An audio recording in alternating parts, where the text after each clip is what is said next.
So it's been raining here in Southern California, and to get to the bus where it's being stored, we have to drive down this dirt road.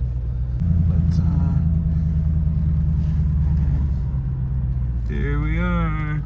There's my baby.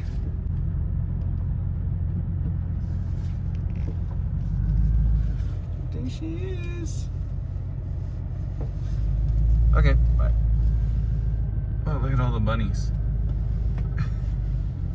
They're just hopping all over everywhere. Go.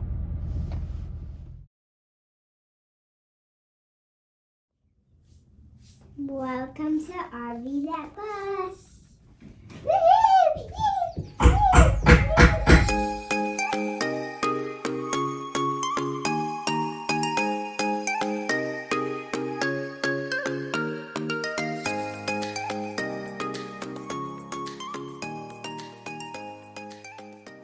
Hey everybody, another day working on the bus. In our last video, we took on these walls in the bunk room. So we have both walls done in here. And we also did the walls in the bedroom, the back bedroom. So we have walls here, we got walls here. Don't mind the noise, it's a little cold in the bus right now. So I've got my heater slash hot air gun running. Trying to warm up a little bit. What we're gonna do right now is we're gonna work on this area. So we have a small high section on this side, and we have our section on the driver's side where the range cooktop's going to be, and also we wanted to hide, literally it's hiding, our refrigerator. We have our water tanks in the bus just sitting, and we gotta move those out of the way. So what we're gonna do right now is we're gonna cut some 72-inch furring strips. We're gonna get those attached to the wall. We are going to put our insulation on, and then we're gonna do the low part of the bus. We gotta take this rail off. We gotta take these little nubs right here. We gotta get those guys off, get this cleaned up, because it's gonna be behind the insulation. So even though you're not gonna see it, we go through and we vacuum and clean everything just to try and make it nice. So we're gonna do the 72s, we're gonna do the 30s, we're gonna take this rail off. And then this part right here where it slopes down, what we're gonna do is we'll probably do a strip of dark window tint right here. That's a nice straight edge. Continuing at this 30 line, and we're gonna do it straight across. So we'll have a nice straight panel all the way down the side of the bus. It's kind of worked really well on those windows that we blocked off. I believe we have a little bit of the velvet material left, so we can put that on, a little bit of foam, and then we'll be doing a cap across here because this window technically doesn't open. So we're gonna just kind of straight line that off right there, and that way we have a nice tight panel, and we'll go from there. Here we go.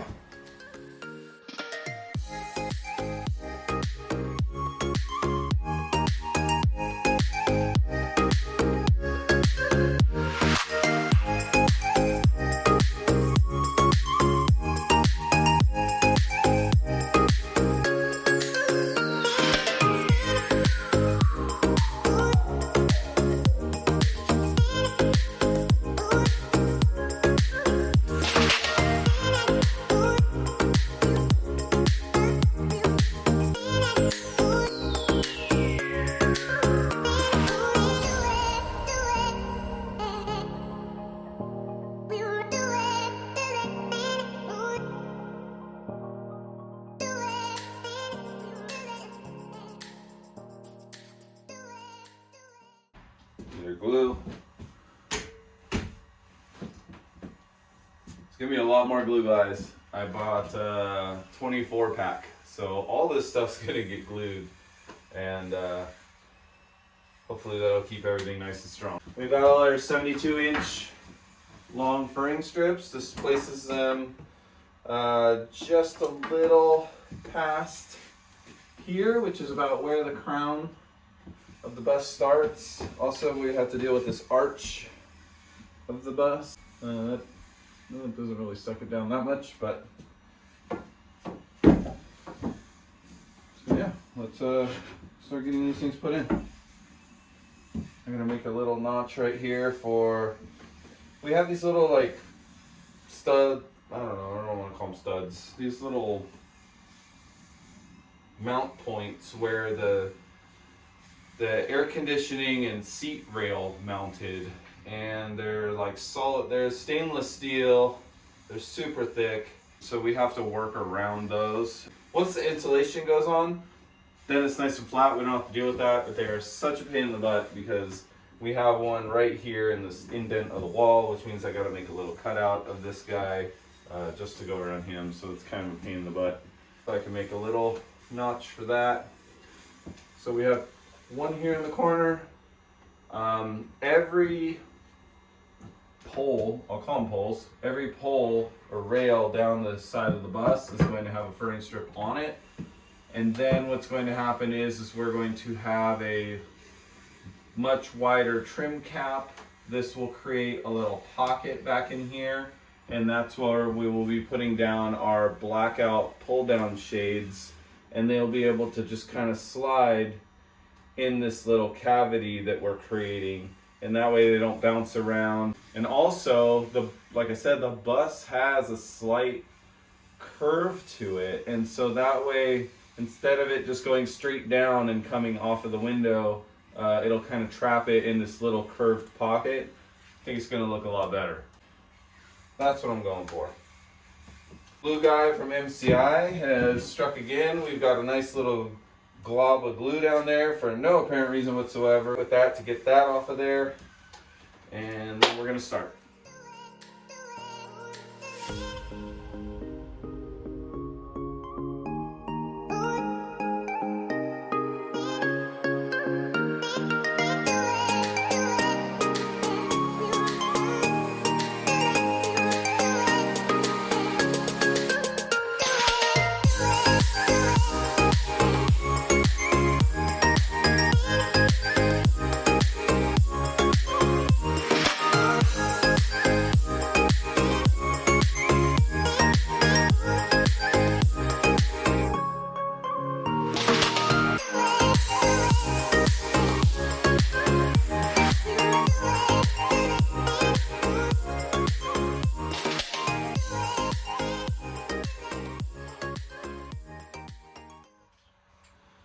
Those are really hard. The bottom rail, I don't know if it's just I think it's just a bigger piece of tubing because it's more of like a frame down there underneath the bus, or that's like the main rail or something. It is a pain to drill through. And because it's so low to the ground, when you're drilling it, you really gotta push into it while drilling slow. So I don't really have much leverage. So what I do is I put on my weight on my back foot here, and then I use my knee to push my other foot into the drill. But because this was so tight against the wall, I really didn't have the space to do that. So that one was tough. Only a couple hundred of these to go. Furring strips is definitely by far one of the worst jobs. It's extremely satisfying when you get these things onto the wall and it starts to turn into a room rather than just the shell of a bus. But man, this part's a lot of work.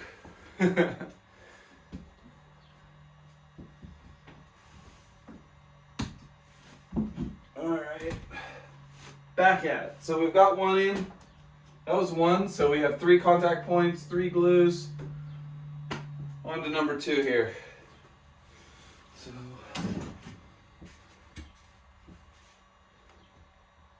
oh, we got Mr. Glue Guy down here. I'm gonna get rid of him. I don't know what kind of glue they used, but it's some type of adhesive. It stays extremely, it's not gooey like a, I don't know what's that stuff called. It's not gooey, but it stays extremely rubbery.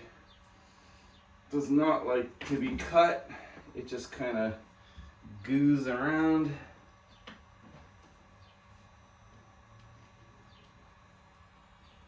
And it is a pain in the ass to get out. And again, I'm not removing the glue, I'm just removing that excess so I can get my panel nice and tight to the wall. But Mr. Glue Guy at MCI, I hope I meet you one day and get to tell you a couple fine, nice words.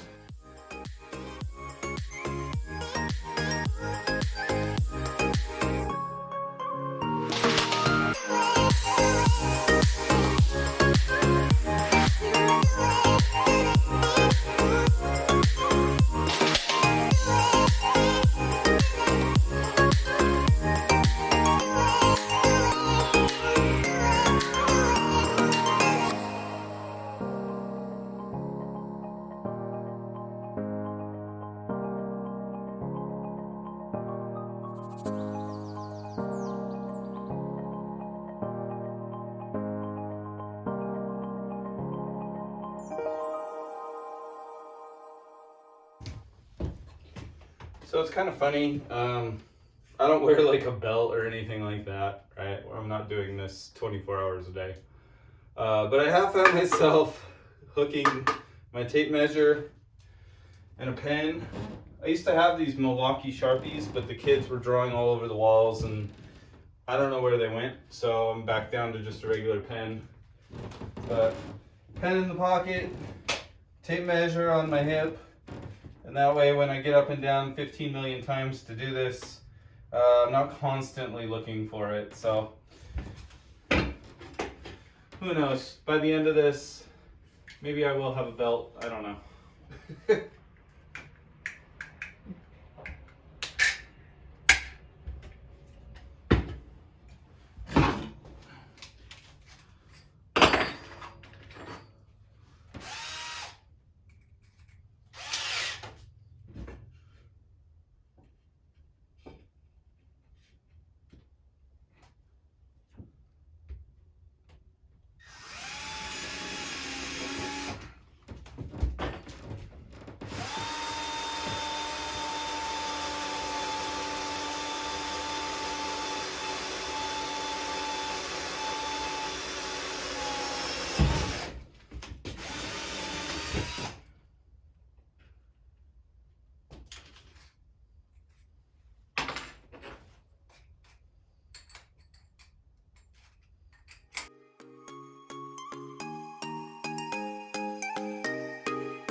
You know, if I was maybe a little smarter about this, maybe I don't take these all the way up to here. I just do one across and then these guys go to here, and that way I can save myself doing 3 million screws. But I don't know.